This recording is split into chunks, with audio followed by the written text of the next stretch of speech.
যারা gas cylinder ব্যবহার করেন আজকে তাদের জন্য এই ভিডিও। দেখুন গ্যাসের সিলিন্ডারের উপর আগুন লেগেছে, কিন্তু এরা না বোঝার কারণে নিভাইতে পারছে না। এরা কি করতেছে, গ্যাসের সিলিন্ডারটি পানির ভিতরে চুবানো হয়েছে, কিন্তু সেখানেও দেখা যাচ্ছে যে আগুন জ্বলে। আগুন কোনোভাবেই নিভাতে পারছে না। আসলে ভাই, গ্যাসের সিলিন্ডার আগুন কোনো সময় পানিতে নিভবে না।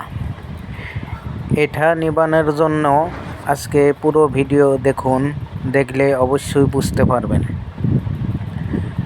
এখন আর এক ভাই দেখা যাচ্ছে যে কি পদ্ধতি নেয়, দেখলে অবশ্যই বুঝবেন।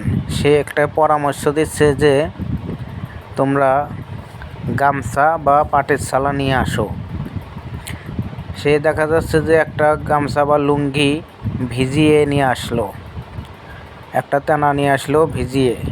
এখন দেখেন ওই গ্যাসের সিলিন্ডারের উপরে, আগুনের উপরে পেঁয়াজ দেওয়া হয়েছে, আগুনটা কিভাবে ফস করে নিভে গেল।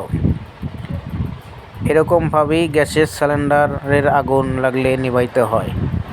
কেউ গ্যাসের সিলিন্ডারের উপর পানি দিবেন না। আগুন লাগলে অবশ্যই হয় ভেজা তেনা, পাটের ছালা বা বালু দিয়ে নিভাইতে হবে।